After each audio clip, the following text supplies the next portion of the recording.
Hey guys, well, I really don't know what else to say except it's WrestleMania week! Woo-hoo-hoo-hoo! Woo-hoo-hoo-hoo! Woo-hoo-hoo-hoo!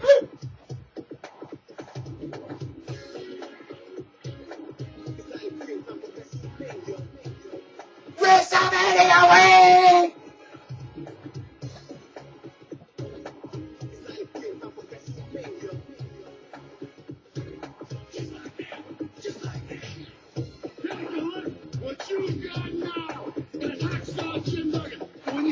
Sorry, I get excited. Yes, it is WrestleMania week, folks, and if you did not watch my video a couple of days ago, for... Man, I'm excited. I'm out of breath. I'm going to be doing a video every day from today all the way to WrestleMania Sunday. So, let's get started. This is the first part of a 4-part mini-series, I guess you could call it. Where I talk about my 4 favorite WrestleManias of all time. There is no order for this list. These are just my 4 favorite WrestleManias of all time. Okay, this first WrestleMania I'm going to talk about is WrestleMania III. With the 24th anniversary of this event coming up tomorrow, let's talk about it. WrestleMania III, huge event. To me, it is the biggest wrestling event in the history of North American professional wrestling. Maybe the biggest event in the history of professional wrestling. If we think about it, where wrestling was before and after, in the mid-'80s, wrestling was on the rise. It was getting bigger and bigger. But by the time WrestleMania 3 came, this one was really sort of like the biggest gamble Vince had made. Bigger than the original WrestleMania. For the fact that this was being held in the Pontiac Silverdome in Detroit, Michigan. And the fact that the main event was Hulk Hogan and Andre the Giant. And by this point, Andre the Giant, his career was starting to wind down a bit.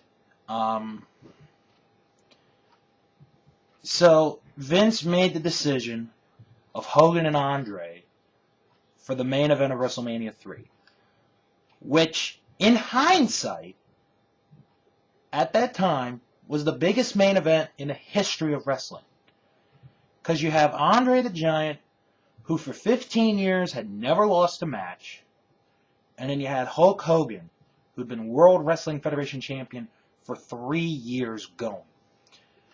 And that alone drew, what would end up being 93,173 people. But I think what gets overlooked of WrestleMania 3 is the card. The card is so good from top to bottom. You got so many tag team matches with tag teams. You got Don Morocco and Bob Orton against the Can-Am Connection. You got the Rougeau brothers against Greg Valentine and Brutus Beefcake. You got Nikolai Volkov and the Iron Sheik against the Killer Bees. You got the Hart Foundation and the British Bulldogs in a 6-man tag, which involved Tito Santana and Danny Davis. And then, of course, you had that infamous 6-man midget tag match with Hillbilly Jim and King Kong Bundy. And those were the tag matches. And they really had some good tag matches. the Can-Am connection and Orton and Morocco is a very good opening match for WrestleMania. It really was. And then the singles matches, Hercules and Billy Jack Haynes, Junkyard Dog and Harley Race, Roddy Piper and Adrian Adonis, which at the time was Piper's retirement match. Butch Reed against Coco Beware, Randy Savage and Ricky Steamboat, and I'll get to that in a moment. Jake the Snake Roberts and Honky Tonk Man, and of course Hulk and Andre. First time I ever saw WrestleMania III, I was about 12 years old. I got the tape for Christmas, before Coliseum Video, stopped. And I just watched that tape, and it was just such a fantastic show to watch. And of course, the match that caught me was Steamboat and Savage. I mean, for a long time, I said that the Steamboat Savage match was my favorite match of all time. I thought it was the greatest match of all time. And yeah, it did steal the show. I mean, that match has influenced so many people to become wrestlers. It's unbelievable. And it is a fantastic match. And the storyline to get to the match is great too. Steamboat is injured because of Savage. The larynx is crushed. Steamboat comes back. And then George Steele gets involved. He's still got that crush over Elizabeth. It was like the stars were aligned for that match. It was so perfectly done. And in the match itself, how many lists has that match been on as far as the greatest matches of all time? And to be honest, I honestly cannot think, I don't think I've ever met a person who does not like that match. If that person exists, I'd like to meet you. But it's such a great match. And the ending is so good. It's just so different.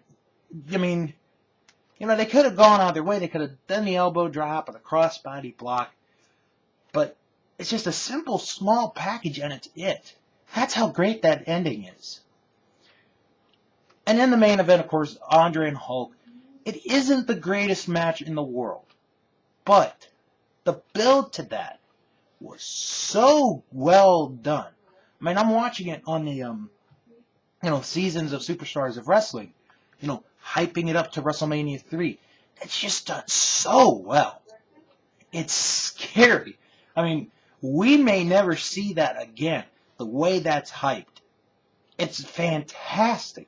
And in the moment when Hogan does slam Andre, I mean, it's not the first time it's happened, but, it's like, could Hogan actually beat him? It's just fantastic. Now, if you have WrestleMania III, the Coliseum Video version, it's great because they, interview some of the fans, and some of the fans are like, oh, Andre's going to win. He's just going to wipe Hogan all over the mat, and he's going to pin him. It's just so great to watch. And then the six-man tag with the Bulldogs and Tito Santana against the Hart Foundation and Danny Davis. That's a good match. That's an underrated match. And the best moment of that entire match is when, I think it's Dynamite. Dynamite gives Danny Davis this sick tombstone pile driver. I mean, it's absolutely sick. And it's like, Davis is out of it! Davis is out of it! It's almost like he killed the man. It's that great. And then, the stipulation matches, Adonis and Piper, the loser had to get their head cut off. That's Piper's last match at the time. And British Beefcake comes out, and then he eventually becomes the Hammer, or not the Hammer, the Barber, pardon me. And then, Harley Race and Junkyard Dog, the loser had to bow and kneel to the victor. That's a good stipulation. I mean, there's so many rare events, no matter what it is, no matter what promotion it is, that had that hype, like WrestleMania 3 did. And I don't really think it'll ever happen again. I really don't. To have that kind of a hype, to, be one of, at the time, the biggest drawing indoor event in the history of the world, and, to have to put the chips all in, and then to have it bigger than you ever thought it would be. Because after WrestleMania 3, the rocket just went all the way up. I mean, it went high up as far as popularity goes. And it's one of those once-in-a-lifetime events that, like, if you weren't born yet, it's like, oh, I wish I was born for that. Or for somebody like me, I was only a year and a half when this happened. It's like, oh, I wish I, could have seen this live or had been there live. And, it's just a fantastic event. And it really is considered one of the greatest events of all time. And to me,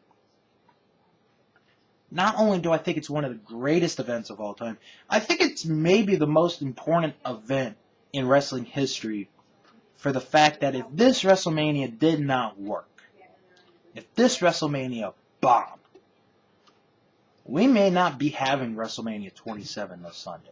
We may not be talking about a WrestleMania.